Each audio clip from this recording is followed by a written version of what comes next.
Bueno, ¿cómo están? ¿Cómo les va?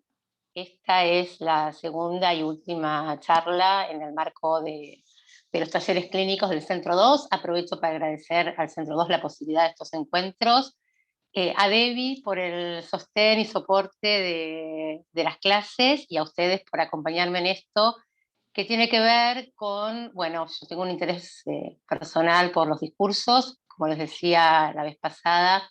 Me parece que es un muy buen instrumento, una muy buena herramienta que tiene beneficios eh, para situar cuestiones de la experiencia analítica, eh, para transmitir también, para poder formalizar la práctica analítica, para poder acercar lo más posible lo real de nuestra experiencia, ¿no? Donde lo simbólico, los textos, las enseñanzas de los grandes maestros no recubren todo lo real de nuestra práctica. Permite también pensar en los tiempos de la transferencia, aquellos momentos resistenciales, aquellos en que la transferencia aparece como motor de la cura. También cuestiones en relación al saber. ¿Qué pasa con el saber? En el seminario 17, donde Lacan formaliza y presenta los discursos, él dice que todo lo que sucede en la experiencia analítica es del orden del saber y que va a poner el saber en el banquillo para que, bueno, para cuestionarlo y preguntarle, ¿no? ¿Qué pasa con el saber cuando un paciente viene comandado por algún mandato sin saber que está repitiendo? Luego si pasa a ser un saber supuesto, supuesto al analista, supuesto al síntoma, y luego qué pasa cuando el saber está en el lugar de la verdad, en el discurso analítico, que hoy lo vamos a ubicar. También cuestiones en relación al goce. Hubo modificación en la modalidad del goce de aquel que consultó. Pudo hacer otra cosa que seguir atrapado y trastabillando de la misma manera, haciendo síntomas, inhibiciones y angustias, o hubo alguna modificación. También, y esto lo veíamos la semana pasada, ubicar la histerización del discurso como lo que da cuenta la entrada en análisis, operatoria que queda del lado del analista, es tarea del analista histerizar el discurso, que no tenía que ver con que todos los pacientes se vuelvan histéricos, sino con que haya un síntoma que clive una pregunta, un enigma, que se le plantea al sujeto de modo tal que lo empuje a entrar en análisis. Cosa que sanciona al analista, pero que por supuesto compromete al analizante. Y que tiene que ver con la instalación de la transferencia y el comienzo de la cura. Eh, También permite pensar qué pasa en el medio, más allá de los inicios y los finales, en una cura analítica.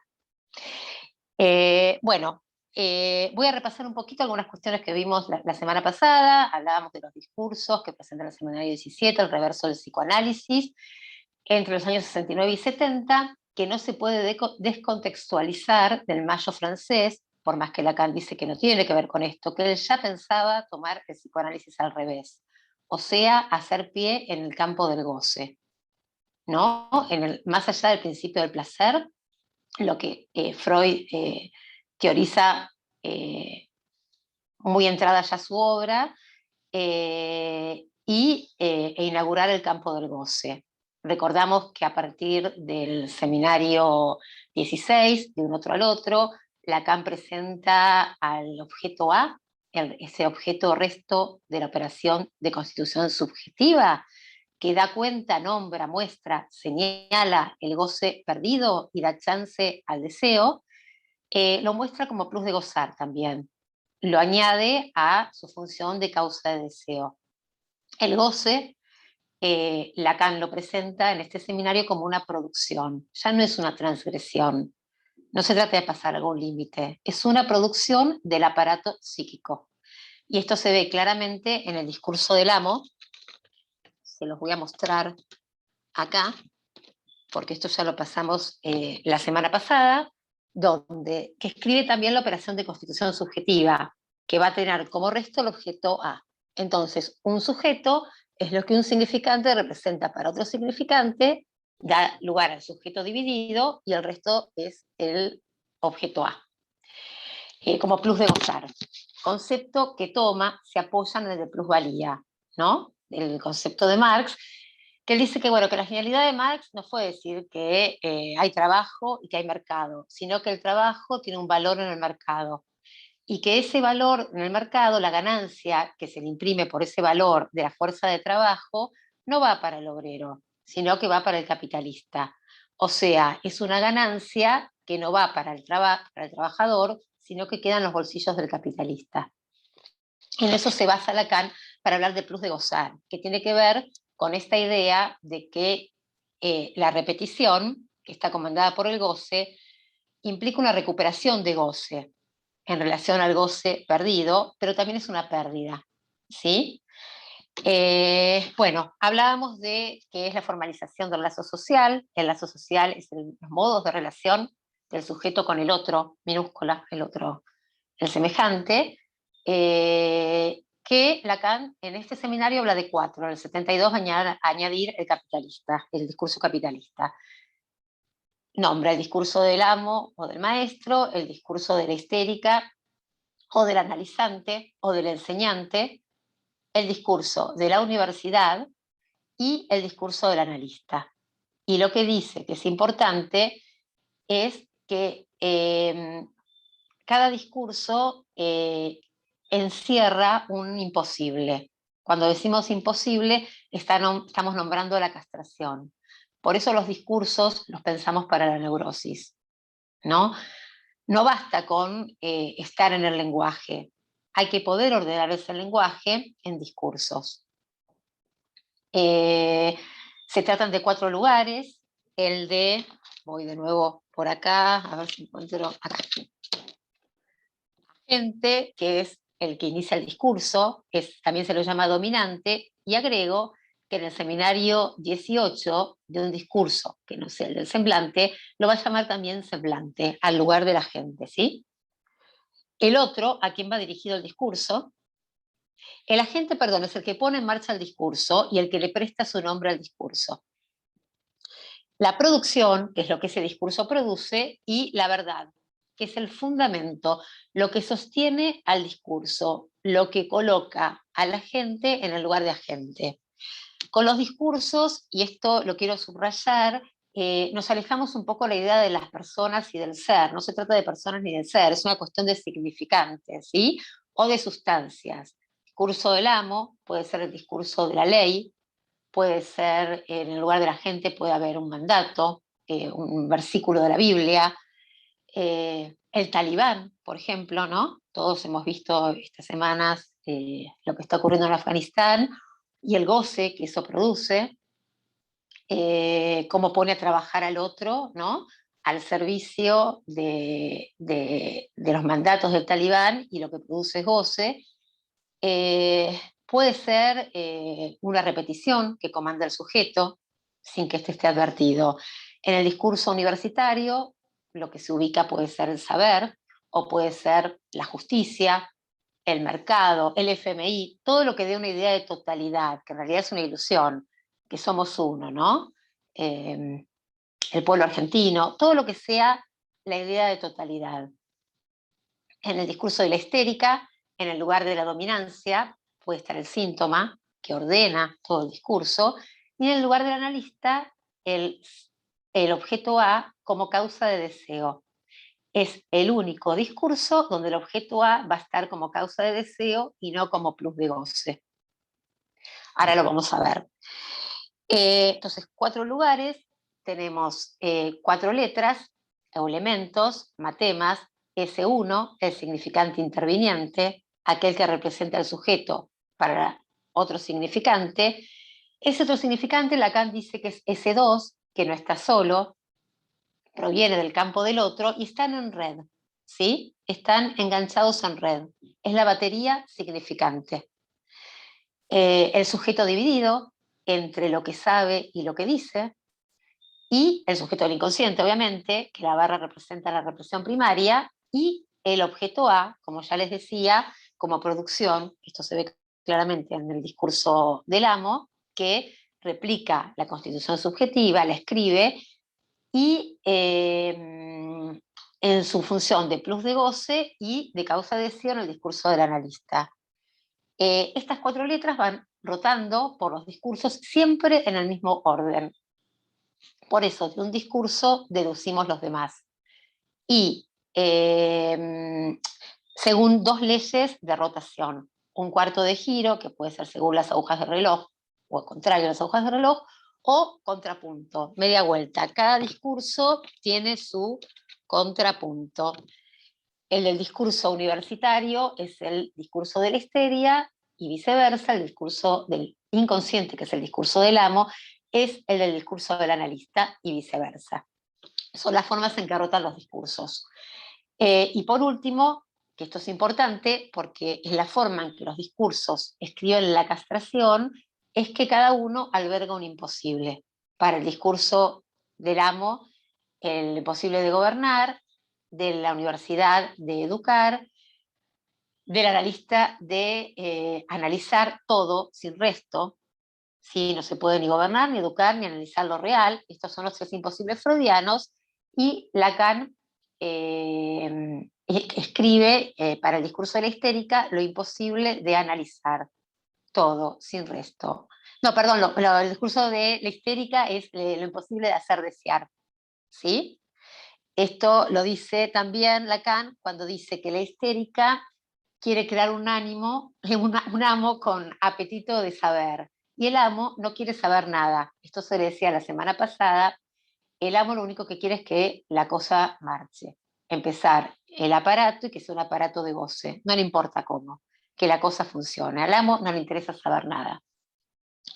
Bueno, yo había presentado la semana pasada los 2 discursos, los retomo y los voy a tratar de articular con, ahora, para que sea más vehiculizable la transmisión, con viñetas clínicas y al final me voy a reservar para tomar una viñeta con un poquito más de tiempo y hacerla rotar por los discursos.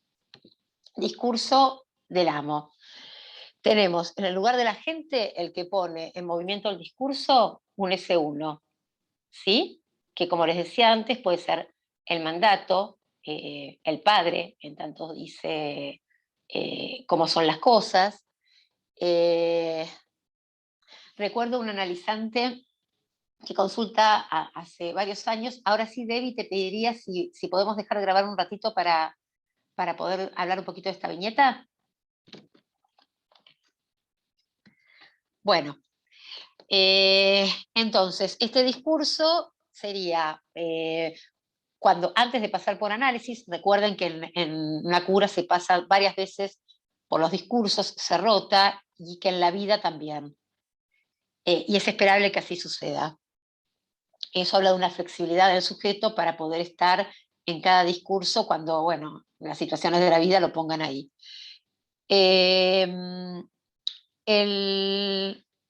Entonces, el S1, el significante interviniente, pone en marcha el saber que produce goce, es un saber como expuesto, no es supuesto, produce goce y como fundamento, de lo cual el amo no quiere saber, está el sujeto dividido.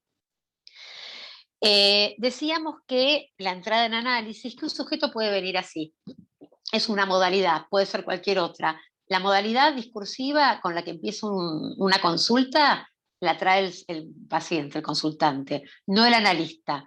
Sí queda a cargo del operatorio del analista histerizar el discurso, que viene a ser esto, que haya un sujeto dividido, clivado, interrogado, que padece un síntoma, o una inhibición, una angustia o una repetición que le comanda la vida y que le supone un saber a alguien, que es el analista, que sabe lo que a ese sujeto se le escapa. ¿Sí? Cuando el sujeto está dividido, ya hay algo del orden de un saber supuesto, ¿sí? Que es transferido al analista, quien ocupa el lugar del sujeto supuesto saber, que decíamos que es la garantía de la transferencia, el pivot de la transferencia, ¿sí?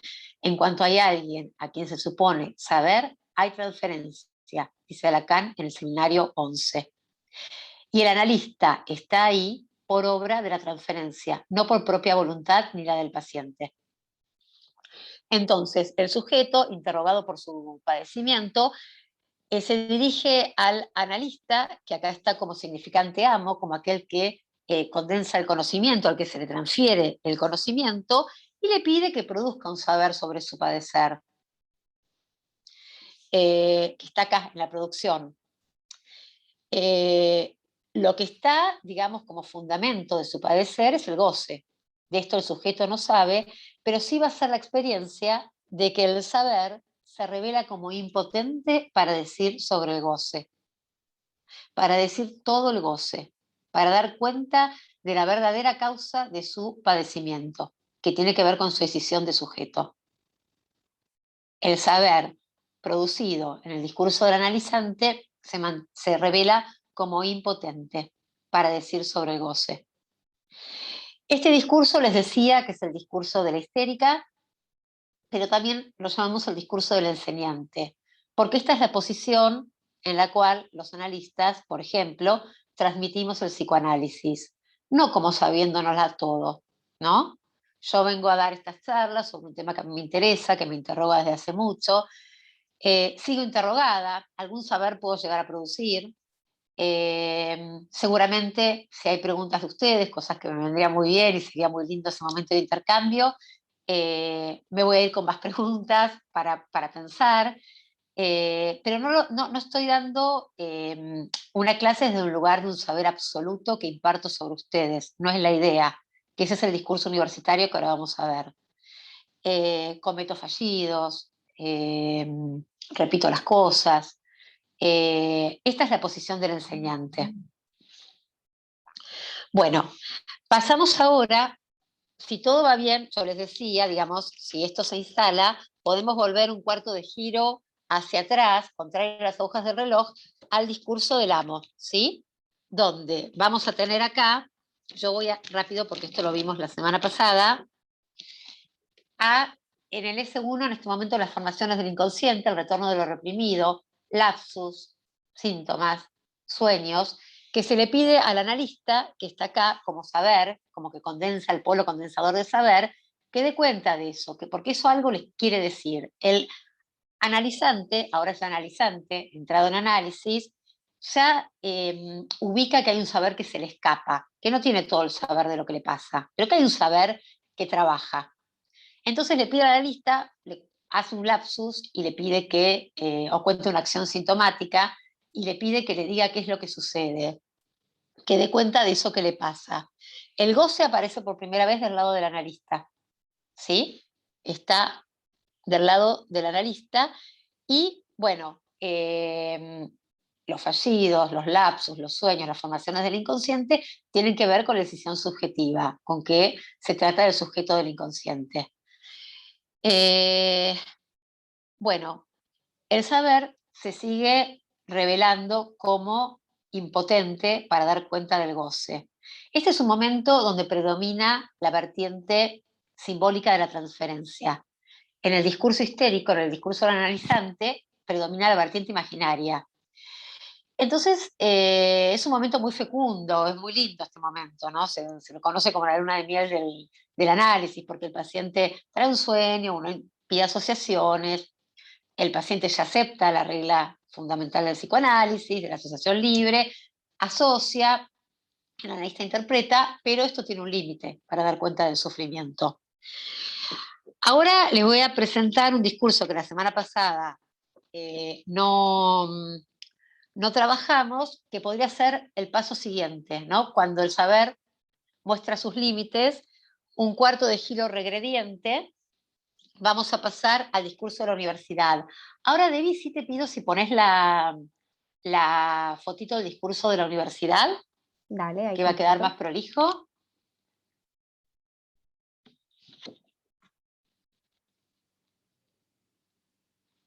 Ahí se estaría viendo.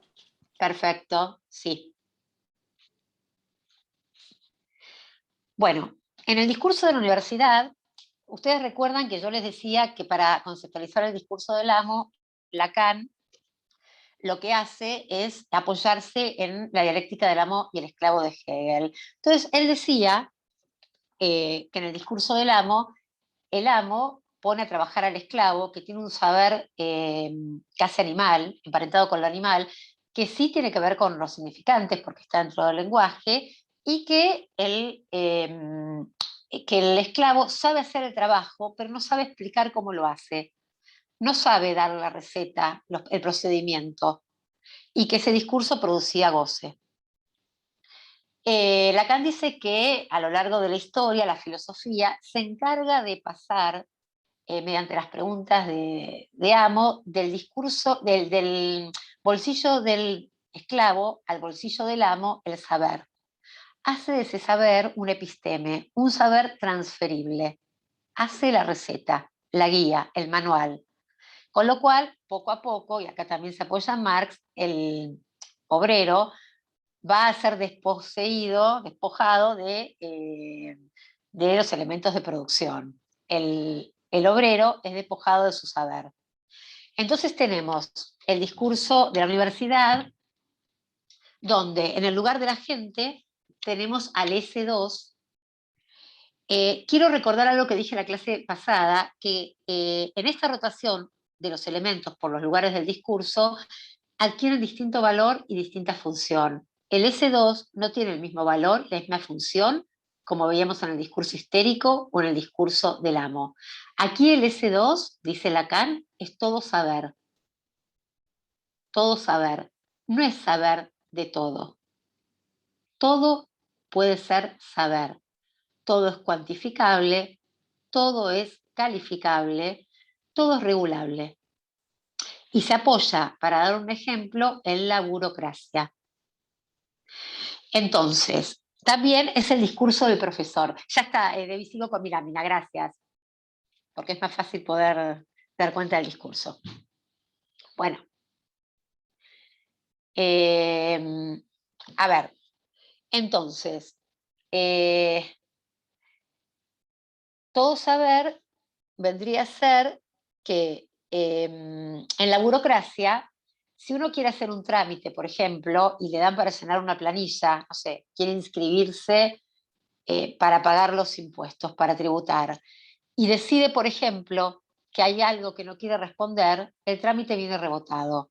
El sujeto no decide nada, ¿sí? Está todo ya decidido y uno tiene que registrarlo todo. Este es el discurso de la universidad. Por eso decía que acá hay resabios del Mayo francés y del momento del psicoanálisis y de Lacan, es la época de la excomunión, de la IPA, digamos, del alejamiento, de la tercera mudanza, como dice Lacan, que estos seminarios los va a dar en la Facultad de Derecho. Acá tenemos un profesor que todo lo sabe, que toma al alumno como un objeto de consumo, un objeto consumible, ¿sí? Le imparte sobre él el saber, no le importa lo que el alumno piensa o tenga para decir, o lo que se le ocurre, o con qué asoció, solamente es objeto de este saber.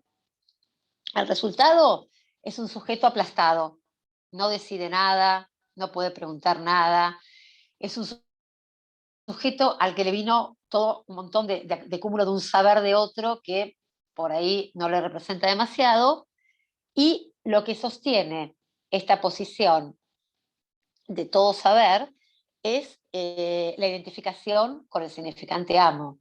Solo quien supone que es un yo entero, ¿sí? Una buena forma, digamos, puede sostener un discurso, puede agenciar el discurso como todo saber. ¿Cómo se ve esto en la clínica? Bueno, este es un momento particular de la transferencia. Recuerden que yo les decía que es un giro que viene del discurso del amo, del discurso del inconsciente, donde lo que estaba en el lugar de agente eran las formaciones del inconsciente y estaba la experiencia o el discurso del amo del fracaso del saber para dar cuenta. Bueno, el objeto A ya estaba del lado del analista y en este discurso, donde acá en el discurso del amo predominaba la vertiente simbólica de la transferencia, da paso al discurso de la universidad o discurso universitario. ¿Qué quiere decir esto?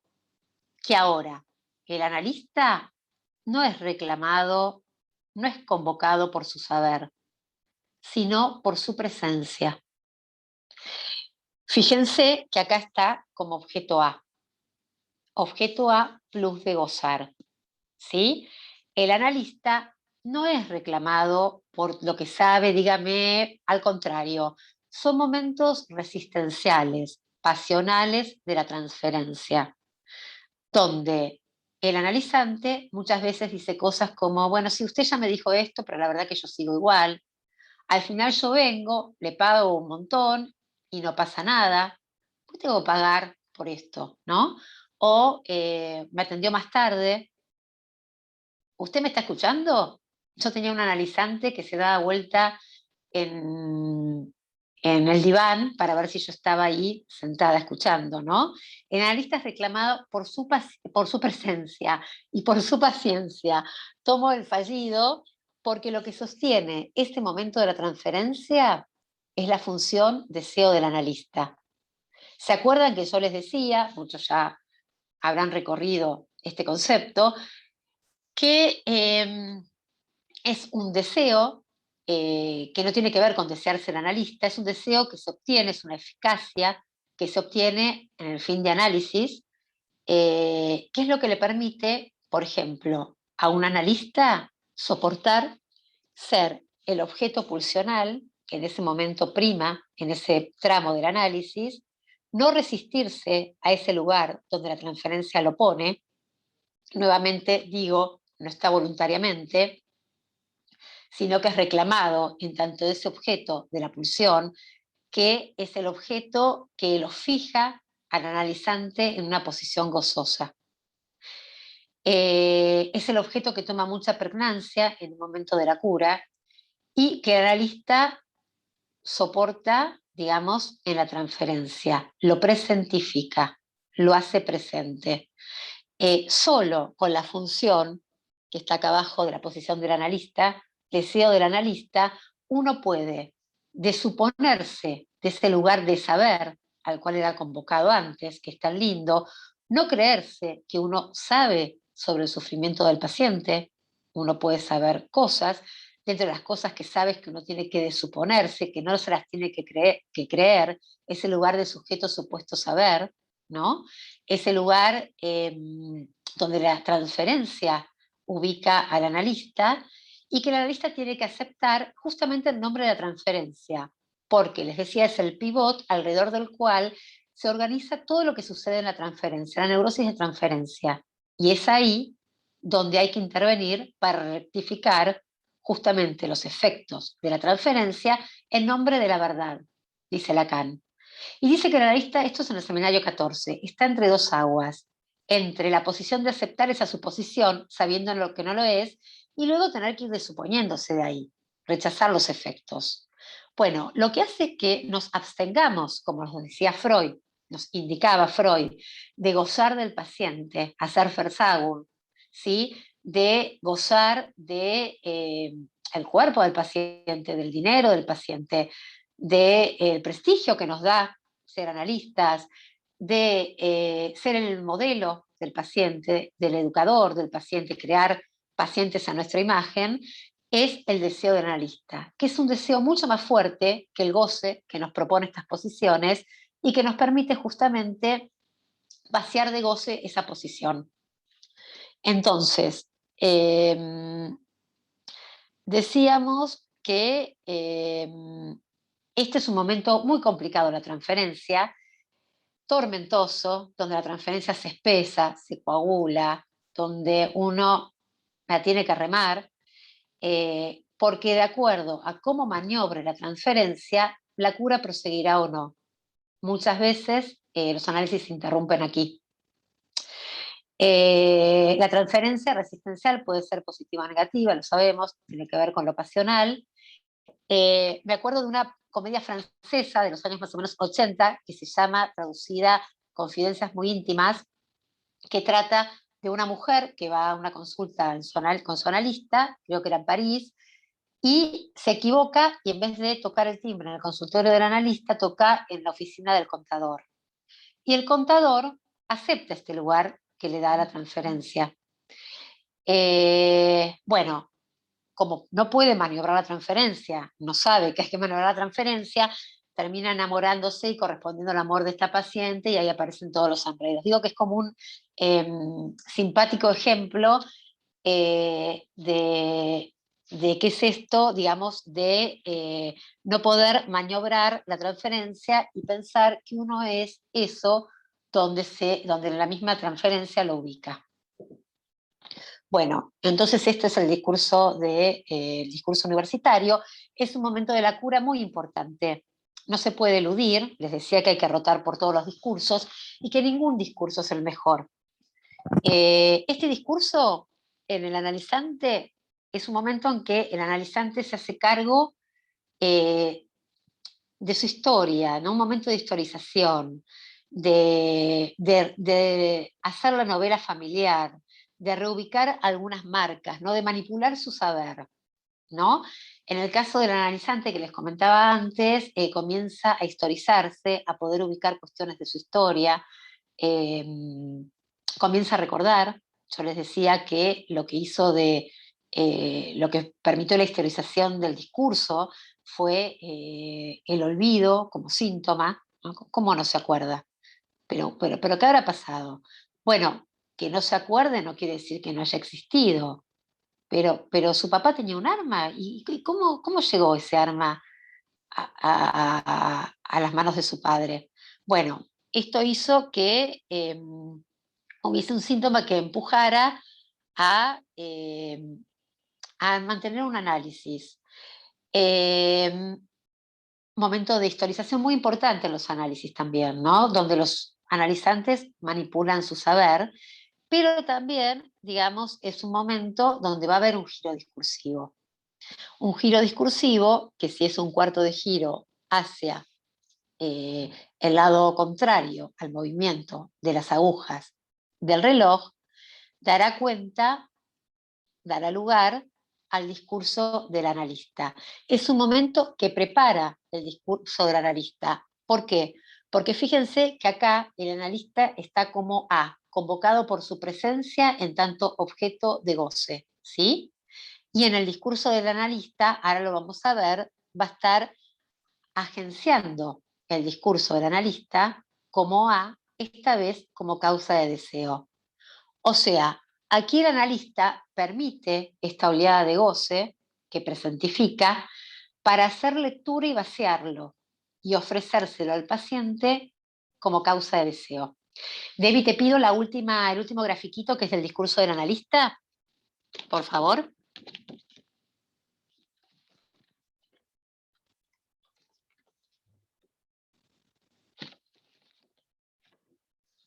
Ahí estaría. Bueno, sí, perfecto, gracias. Ahí tenemos el discurso del analista. Lacan va a decir que la posición del analista está hecha, lo dice en este seminario, esencialmente de objeto A. ¿Qué quiere decir esto? Que no es solamente de objeto A, porque el analista pasa por diferentes semblantes en la cura. Lo veíamos antes, como sujeto supuesto saber, como significante amo, presentificando el objeto de goce. En este discurso está como agente del discurso, como semblante de A. Pero esta vez, se los decía antes, como objeto causa de deseo. Le muestra al sujeto el objeto en tanto causa, ¿sí? Vaciado ya de goce, causa de su división, y habilita así la posibilidad de que el sujeto ponga fin a esa repetición que lo comandaba, que lo hacía siempre ir por los mismos senderos de repetición. Por ejemplo, el analizante que les contaba antes, de comunidad en comunidad, ¿sí? Sin saber por qué, armando comunidades, siendo partes de comunidades con normas muy particulares, donde imperaba el discurso del amo y el discurso del analista como modalidad de lazo social, donde había un maestro que decía cómo se hacían las cosas, cómo se efectuaban los casamientos, cómo todos los chicos dormían en la misma habitación, tanto en su casa de origen, podría decir, como en la comunidad, en la escuela de Cuarto Camino, cómo se trabajaba, cómo se festejaba, cómo se danzaba, qué se estudiaba, ¿no? Entonces, este discurso va a permitir habilitar una vía deseante para el sujeto y que esté advertido ya acá de que el precio de ser el objeto de goce del otro, ¿sí? El objeto que completa al otro en el fantasma para llegar a ese goce absoluto, a ese goce del otro perdido, inexistente por estructura, pero que opera, que tiene efectos y que todo neurótico intenta recuperar. El costo de eso, de estar en esa posición de objeto, es su posición de sujeto de deseo, es su propio deseo. Entonces, este discurso va a habilitar la posibilidad de la posición deseante del sujeto. Entonces, el analista, haciendo semblant de A como causa de deseo, semblant, mira, hay una analista aquí en Argentina, que es de la Escuela Freudiana de Buenos Aires, que se llama Silvia Amigo, que es muy clara a veces en las cuestiones que dice. Ella habla del semblant y lo compara como el juego de los niños. Dice, cuando están los chicos preparando un juego, qué sé yo, van a jugar a la mamá y al papá, por ejemplo, el que hace de mamá o la que hace de mamá no cree que es la mamá, hace de. Uno no es ese objeto, lo presenta. Lacan dice, ustedes no crean que nosotros sostenemos ese lugar de semblant, que nosotros sostenemos ese lugar. No, no. Estamos llevados ahí por la transferencia y hacemos reinar el objeto A como agente del discurso. Lacan dice también que a ese lugar, arriba a la izquierda, es donde el analista tiene que llegar, porque como vimos, no está desde el vamos. Entonces, aquí el analista está como agente del discurso, como semblant de objeto, objeto vaciado de goce, porque la posición de semblant es compatible con la de lectura. ¿Sí? Acá también sigo a Silvia Amigo, que me parece que es muy clara en esto, ¿no? Uno toma ese lugar en el discurso universitario, por eso les decía que es necesario para posibilitar después el discurso del analista como objeto de goce para hacer lectura del goce que está en juego y luego vaciarlo y ofrecerlo como causa de la división subjetiva, como causa de deseo. El A permite, por su doble vertiente, funcionar como plus de goce, como lo vimos en los otros tres discursos, o como causa de deseo, y habilitar así otra vía para el analizante, una vía que tenga que ver con el deseo, con la creación, que no tenga que ver con esa posición de objeto que lo hace padecer tanto y que lo tiene atrapado. Ese goce parasitario que está en el corazón del síntoma. Entonces, desde esa posición, el analista se dirige al analizante como sujeto dividido, ¿sí? Lo que fundamenta esta posición es el saber en tanto verdad. El saber en tanto verdad es interrogar desde el saber a la verdad. En realidad decíamos que el saber no va a dar cuenta totalmente del goce, lo va a arrinconar. Lacan dice que desde esta posición de semblante objeto, el goce se acosa, se interpela, se elabora. Es desde esta posición. El sujeto dividido, el sujeto dividido es a quien se dirige el discurso y lo que va a producir, en lugar de la producción, son ese uno, significantes amo, pero de otra índole, de otra calaña, diría, menos tontos, dice Lacan. Son significantes amos producidos por el análisis. La analizante que les contaba antes, finalmente, luego de elaborar mucho su paso por esa escuela,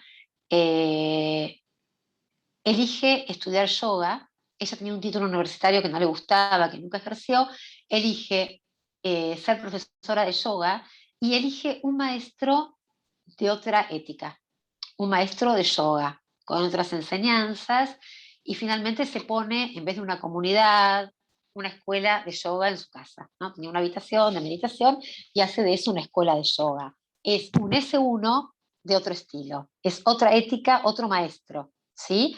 El saber en tanto verdad, Lacan va a decir que es la estructura de la interpretación. La verdad en psicoanálisis no es del orden del conocimiento, saber lo que me pasó. Tiene que ver con algo fulgurante, como con un precipitado. Ya está, Debbie, gracias por la lámina. Y ya creo que no te molesto más con los gráficos. Eh, la el saber en tanto verdad es la estructura de la interpretación. La verdad en psicoanálisis es lo que toca al goce a través del lenguaje o la palabra. El goce no se puede recubrir ni por lo imaginario ni por lo simbólico. Se toca, se acosa, se elabora, ¿sí? Pero nunca se da cuenta totalmente del goce. Lacan, para decir esto, se apoya en dos figuras. Uno es el enigma y otro es la cita. El enigma, estoy hablando del saber en tanto verdad, es un medio decir. El saber en tanto verdad es un medio decir. No se puede decir todo del goce, no está todo dicho. No porque uno se guarde una parte, sino porque por estructura no se puede decir. Es el terreno del medir, del medio decir. El enigma es una enunciación con el enunciado en reserva. Es, por ejemplo, algo que le plantea al sujeto un enigma, ¿sí? Algo le quiere decir, pero no lo dice todo. El enunciado queda a cuenta del sujeto. Brevísimo, un analizante que consulta, bueno, hace muchos años, y una de las cuestiones que se sintomatizan es que estaba endeudada. Ella recreaba con deudas en dinero su deuda imaginaria, digamos, en esas deudas, su deuda con ella misma en relación a un montón de cuestiones. Estaba con deudas con los bancos, prestamistas y demás, de las cuales no podía salir. Ella decía que no podía vivir sin tarjetas de crédito, que era como el aire para ella, pagaba el mínimo y se iba endeudando, endeudando cada vez más. Era una bola de nieve que se iba armando. En un momento relata que cuando se muere su tía materna, que era como su segunda madre, ella le da a su ex marido, le pide, porque el marido le pide, firma e hipoteca su casa, ¿sí? A un ex marido, un re buen tipo, pero que perdía trabajo, perdía dinero, se dejaba la indemnización del retiro voluntario en la ventanilla del banco. Bueno, yo le digo en ese momento, usted cuando acaba de morir la madre, esto fue la salida, perdón, la tía, del velorio de la tía, le digo, usted cuando pierde algo quiere perder todo. Yo no sé muy bien qué le dije.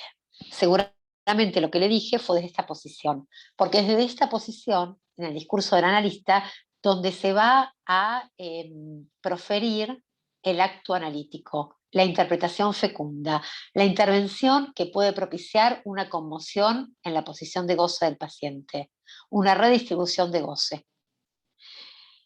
Esta intervención es enigmática, porque no le digo, porque usted perdió y fíjese cómo le dio a su marido. No es, la interpretación no es un subtítulo como en una serie de Netflix que está subtitulada, no es un recuento de lo que ya dijo.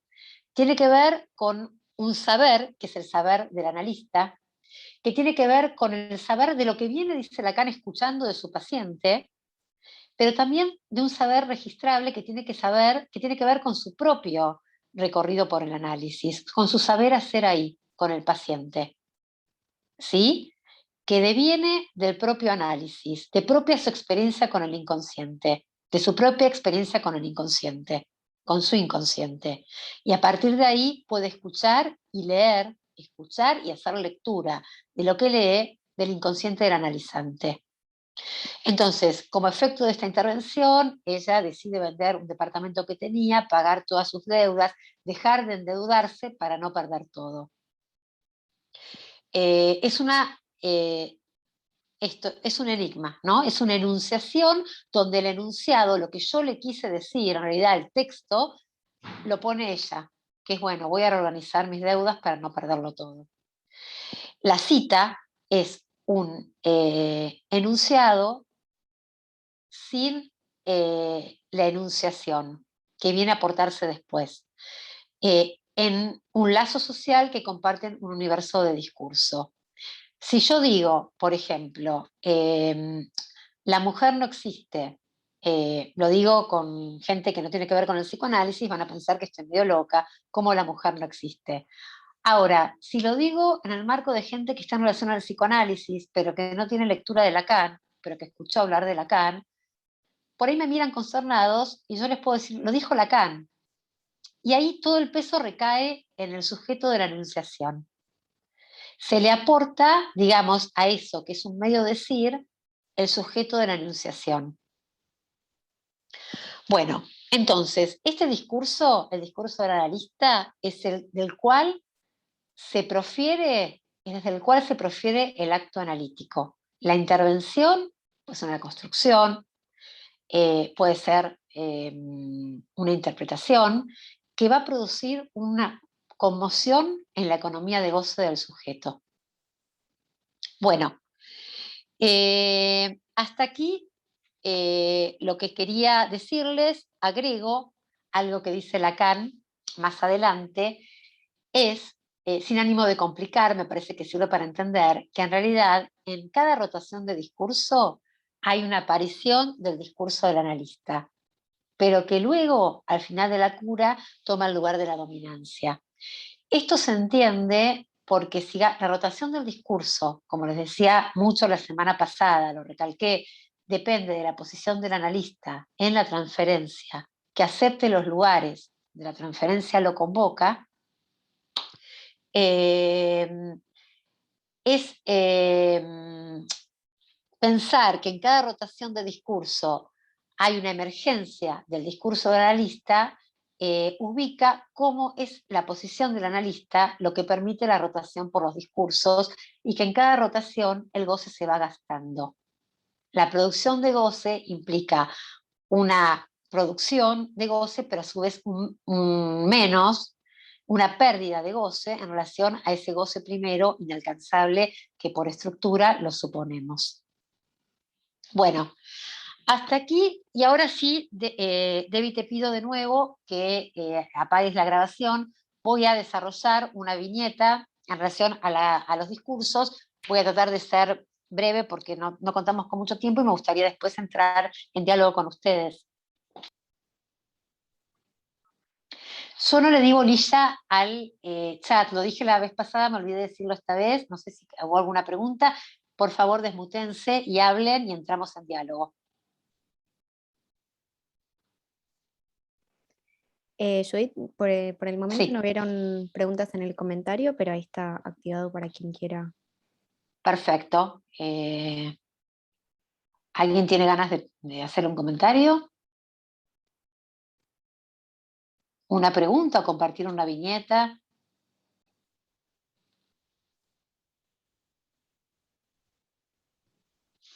Le pido que se desmuteen.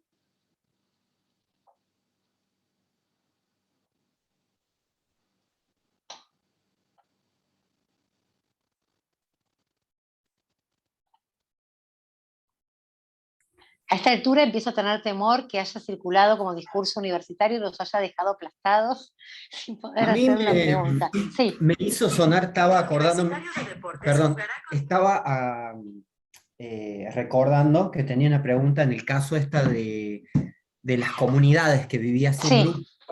Bueno, entonces ahí cuando ella repetía, ¿verdad? Me sí. hizo sonar mucho a recordar, Y relaborar. reelaborar. Ujú. Para no recordar, ella repetía y se iba así como con esa repetición. ¿Puede ser que sea eso? Sí, Lo que ella ella estaba comandada por esa repetición, por y a ese la vez senderito, perdón, sí, era un goce. Ese era su goce. producía goce, Claro. pura producción de goce. Ella iba por ese senderito que constituía su saber, que eran los significantes en red, que la hacían ir por esa repetición.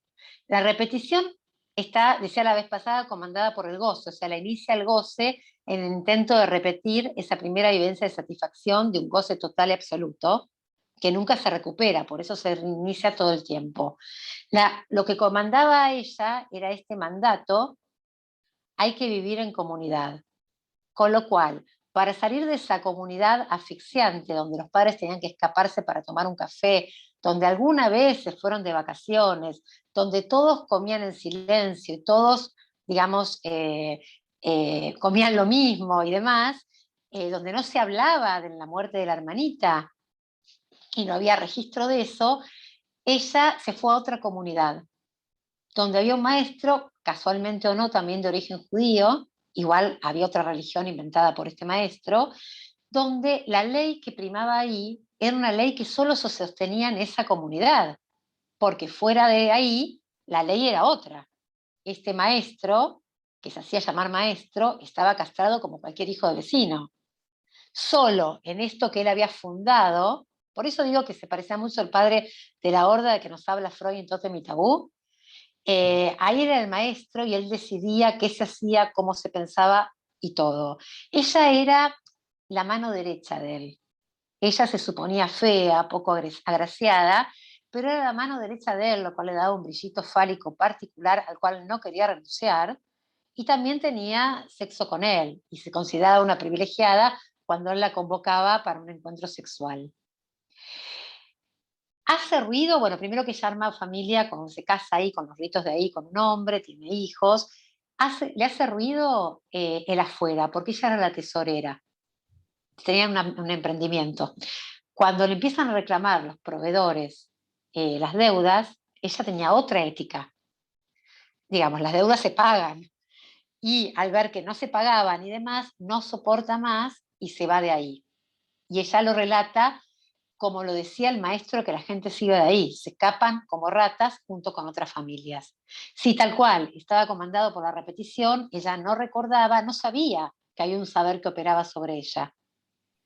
Esto empieza a aparecer en análisis.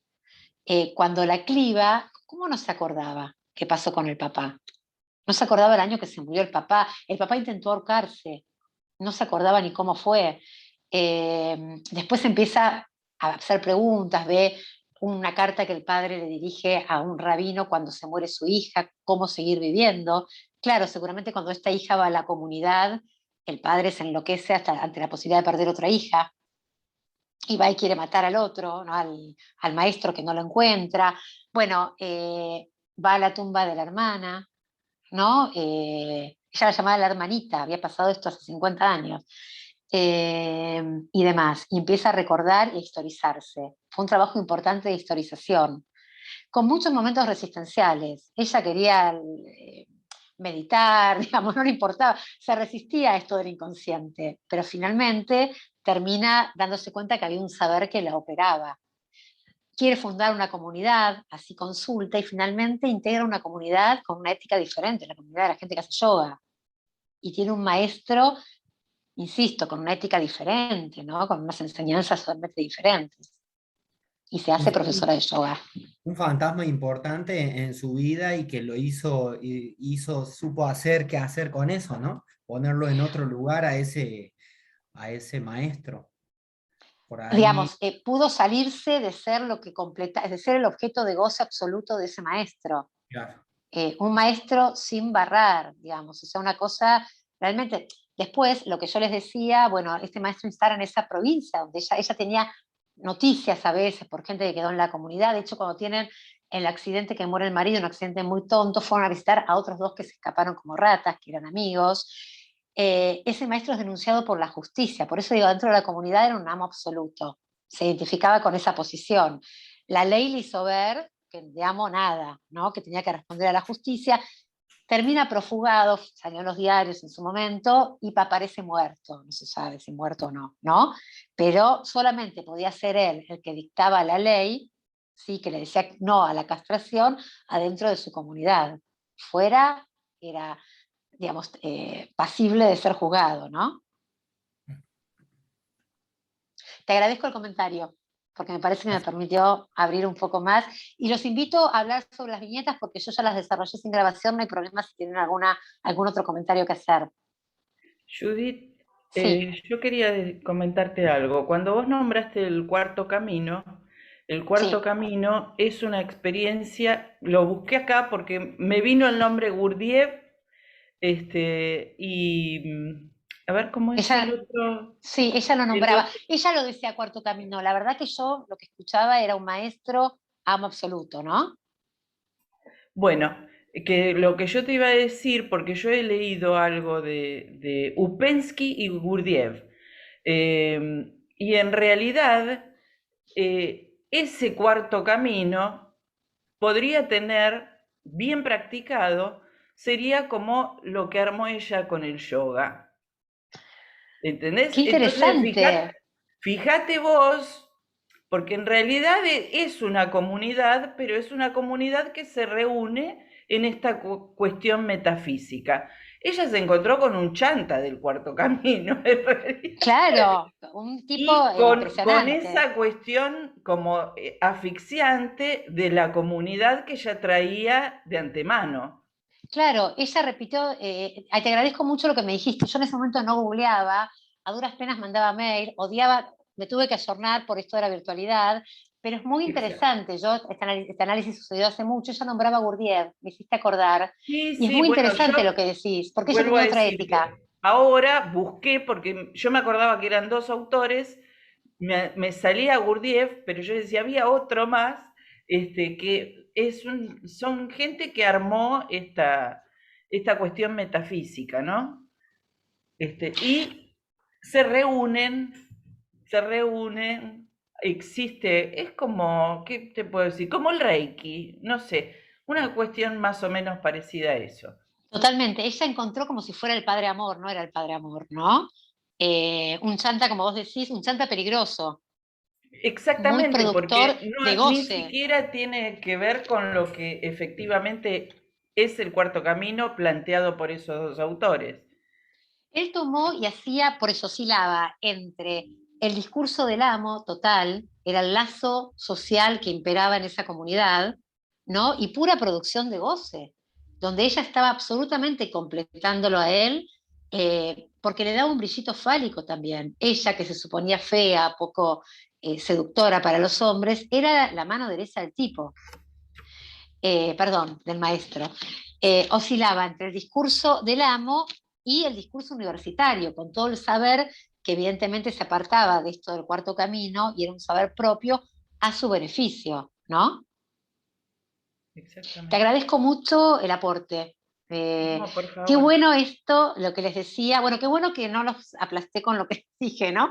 Y pueden hacer preguntas que me sirven a mí para seguir pensando y haciendo lectura del material. Qué bueno que es la extensión. Lacan decía que el analista era al menos dos, aquel que ejerce su práctica y el que la teoriza después, y hablaba del análisis en intención, que es el que se da en la sesión analítica, y en extensión, que es esto que estamos haciendo nosotros, la reunión entre analistas, donde cada uno no está como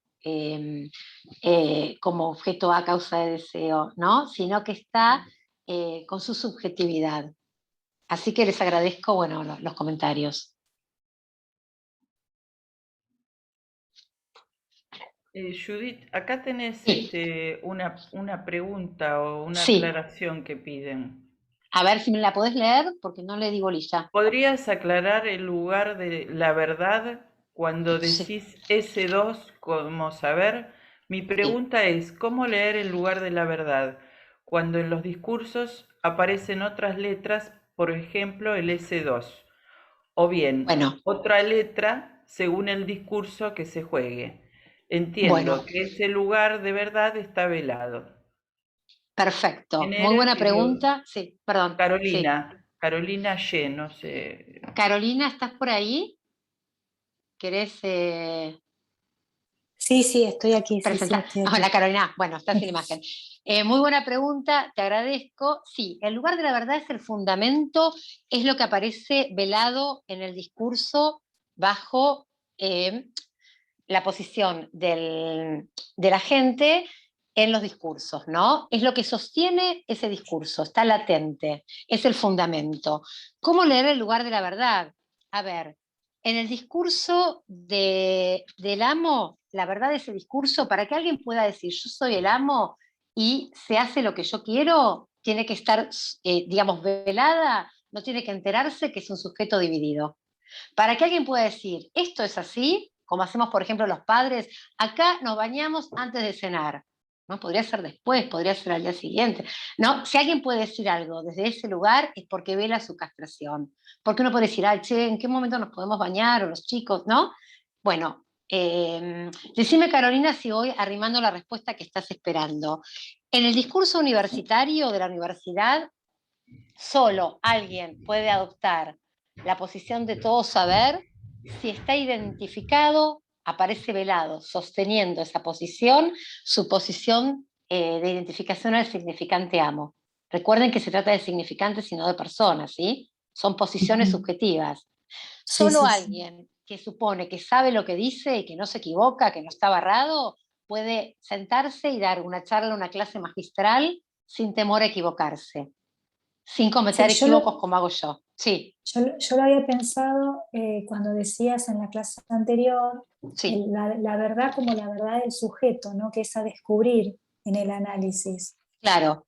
Entonces por ahí Porque, me costaba entender después cuando iban rotando, ¿no? Cuando aparecía muy esa bien, verdad que es, por ahí un poquito me hizo como pregunta eh, cuando decías, por ejemplo, el saber y ya pasabas al S1, por ejemplo, que está por encima de la represión, entonces, claro, ahí la verdad me quedaba como que no entendía muy bien. mira, Sí. el Por saber ejemplo, en el lugar, sí, en el paciente que traías, que traías, por ejemplo, ¿no? Que ya estaba arrinconada, ahí sí. sería como lugar de verdad que ya tendría que develarlo, ¿no? Durante el análisis y demás. Es para ver si te sigo bien, ¿no? Sí, perfecto. La verdad, digamos, el lugar de la verdad, el saber en el lugar de la verdad es, Lacan hace una pregunta ya en el seminario 14 antes, ¿qué se espera de un psicoanalista? Y acá dice, bueno, que lo que se espera de un psicoanalista es que pueda llevar el saber en el lugar de la verdad. Porque sabemos que el saber nunca va a dar cuenta de la verdad, pero es la buena posición que va a permitir sostener al analista como semblante A para tocar la verdad, para interrogar el Ujú. goce, para que algo de la verdad, o sea, no vamos a suprimir lo real, pero algo puede ser tocado y puede hacer que uno se relacione con su real, con la castración, lo real de la estructura, lo real del goce, de un modo diferente. Ella, digamos, la verdad tenía que ver con esta posición de arrinconada, de su Mm, subjetividad arrinconada, de su mm, deseo arrinconado. Ella no circulaba por la vía del deseo desde hace muchos años. Ella sostenía, no teniendo relaciones sexuales con el marido, la supuesta impotencia de él. Ella casi hacía algo de escultura, pero no mucho, porque para el marido era un gasto al divino botón. No comía sus batatas al horno porque gastaba mucho gas. mm. Estaba arrinconada en su subjetividad. Cuando ella, por ciertas intervenciones que yo puedo proferir desde este lugar, sostenida, porque el saber está en el lugar de la verdad, el saber de haberla escuchado a ella y de haber podido haber hecho lectura, gracias a mi experiencia y a Ah, mi formación, buena, mala, mucha, poca, no importa. Digamos, el analista acá, en el discurso del analista, hace lectura y vacía de goce la posición subjetiva. Y mm. aparece como efecto un significante amo nuevo, de otro estilo, que Lacan dice ¿para qué? Bueno, para resolver la relación del sujeto con su verdad. Sería como la letra, ¿no? Sería como Sí, construir es su una propia letra, letra. Es una letra, ¿no? El tal cual. significante nuevo como una letra, ¿no? Que en ese Sí, caso como un, sería la sí, artesana, ¿no? claro. Eh, que Es como el sería con rasgo la unario también construcción. en ese uno. Claro, Sí, sería como Debbie, construir ahí una, claro, una letra, ¿no? En ese significante nuevo, otra cosa, una letra que sería eso, ¿no? un significante nuevo, producto del análisis, o Claro, sea, no es el mismo S1 de comanda de repetición, es de otro estilo. mm, Es un claro. S1 que va a descompletar al S2 en tanto saber, lo va a poner en movimiento. Mm, Artesana va a inaugurar otras vías de saber, otra claro. articulación significante. Ella ya no va a circular por el arrinconamiento. Por Y eso ahí ya en puede ese, decir, y ahí sí, en ese punto sería saber articulado con la verdad, algo de la articula verdad. en el lugar de la verdad, claro. Lo posible, Lacan dice que la verdad en psicoanálisis es lo que el saber, en el sentido de el lenguaje, porque es una articulación significante, la palabra puede tocar lo real. ¿Viste? Ya, Conmociona. sí, ¿Viste esas intervenciones que a uno, que la verdad el psicoanálisis no es ni verdadero o falso, no tiene que ver con esa verdad, es fulgurante, tiene el efecto de verdad, lo que de un produce un antes y un fallido. después, ¿no? Sí, Como un antes y un totalmente. después. Ese antes y un después yo lo entiendo como una conmoción de la posición de goce. Ya no se goza de Ujú, la misma manera. claro. Hay un antes y un después. Hay una Sí. relación diferente al goce, que en el caso de Ujú, esta paciente, en varias vueltas, yo recorté 2 intervenciones, hace que le quede, digamos, la causa vacía en tanto objeto para poder, por ejemplo, sublimar. Digamos, reacomodar su economía de goce donde la sublimación, el acto creativo tiene un papel fundamental, la sana. Es una ujú. vía de escape, una vía deseante. Le permite separarse de esa posición espantosa donde el marido en principio suponía que la quería, después se vuelve a enamorar. Ujú. Vale, Es lo que sostiene la interpretación. Es desde este ya. discurso donde va a haber esa interpretación que conmueve el goce, que toca el goce. Ahora sí, sí, sí. Está. Bueno, Gracias, gracias. muchas No, gracias. gracias Sí. por la pregunta. No leo el chat, así que si alguien quiere desmutearse, ay, no sé si tenemos más tiempo, Debbie. Recién veo el reloj. Sí, no hay problema. Si queda alguna otra un comentario, si no, ¿Alguien igualmente quiere? puedes repetir tu mail. Por Bueno, si queda algo. mi mail es judithsiskindovic@hotmail.com. Es mi nombre y apellido @hotmail.com. Si vos, Debbie, lo querés poner en el chat, buenísimo. Y tenemos lugar para una pregunta más, o un comentario, o lo que fuere. El Por discurso favor, desmutense. Sí. el discurso universitario vendría a ser esto que tiene todo el Discúlpame, no te escuché saber, bien. o sea, ¿Cómo? que el discurso universitario Sí, vendría a sí. ser todo un poder en el saber, ¿verdad? Incuestionable. Algo así había escuchado, no me acuerdo dónde lo anoté, y de que el otro sería pasivo que recibe ese saber, ¿verdad? ¿Puede ser? Sí, Bueno, lo sí. contrario al pase, por ahí él puede ser lo opuesto a eso, ¿no? Sí, es una De el posición, a acto de ver, pase, sí, a que ver es cómo lo pensás distinto a vos. ¿Por qué pensás que es que, distinto? porque eh, creo que él había hecho eso para que la escuela no tenga una verticalidad en el decir, este tiene 50 años de analista, la sabe toda, El patriarca de los didactas, ¿no? y hay otro que viene con un saber inconsciente o tiene ahí algo, ¿no? Que uno Sí, dice, entonces esto viene como por ese lado de decir ese discurso de yo tengo el poder incuestionable, casi al lado del discurso del amo, ¿no? O sea, una totalmente. cosa Bueno, en medio... realidad, fíjate que en el discurso del amo está claro quién es el amo, quien se identifica con Sí, ese significante está en la dominancia, es el agente. En el discurso, acá queda velado el amo. En la época del claro, rey se sabía quién era el rey y quién eran los súbditos. Con claro. el Fondo Monetario Internacional tenemos una idea de quién gobierna, de quién está acá, pero está como más diseminada, ¿no? ¿Quién tiene el poder? Sí, Está muy bueno lo que va la articulación que vos haces. Yo dije antes de que esto lo escribe, presenta los discursos después de la ujú, excomunión, después del pase, de la experiencia del pase. Ahí, ¿no? Ahí muy contemporáneo. Sin claro, duda tiene que ver con terminar. Muy bueno tu comentario, con terminar con esta experiencia no del pase, de lo que ocurría antes. Como claro, efecto de esto exactamente, podemos pensar la experiencia del pase. En realidad, el discurso exactamente, universitario claro.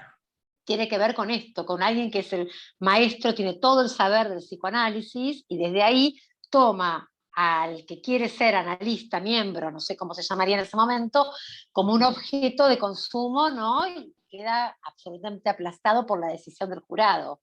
Él termina con esta cuestión al hablar de pares y demás. Sí quiero agregar que en el análisis es un momento súper necesario, como todos. No hay uno posta. Si bien el discurso analista es, como les decía, es puntual, es efímero, emerge en cada rotación, tiene su dominancia hacia el final, todos son necesarios, en la vida también.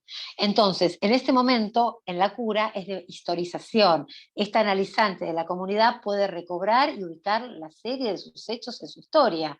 Historizarse, donde había grandes agujeros, lagunas némicas impresionantes, puede empezar a historizarse, no sé si con hechos reales, pero puede hacer una historia de su vida, y donde el analista es convocado como objeto, es paso previo a que sea objeto a causa de deseos desde acá, que deja venir todo el goce y lo soporta, que se lo va a vaciar y va a pasar a ser el agente del discurso del analista, a donde debe llegar y donde debe colocar el saber en el lugar de la verdad. Bueno, no quiero abusar de la hospitalidad del Centro 2. Muchas gracias por sus preguntas. La verdad que para mí es un gusto haberlos escuchado y haber charlado de un tema que a mí me parece muy interesante. Si quieren escribirme con alguna duda que no entró acá, yo no tengo problema. Me llevo sus comentarios, lo del cuarto camino, bueno, lo del saber, todo lo que fue apareciendo, lo del pase, me parece que es, nada, me lo llevo para seguir trabajándolo. Así que les agradezco mucho haberme acompañado en estos encuentros, y Debbie, realmente muchísimas gracias por tu soporte de las clases y del taller. No, por favor, Gracias Judith. a vos, Judith. Gracias. Interesantísimo. Al contrario. Un placer. Bueno, me alegro mucho, es un tema que a mí me parece que viene muy bien para pensar la clínica y para transmitir también lo real de la clínica. Bueno, les mando un saludo y nos estaremos viendo. Gracias. Muchas gracias. Todo bueno. Hasta luego. Muchas gracias. Chao. Muchas gracias. Gracias. Al contrario, gracias por acompañarme.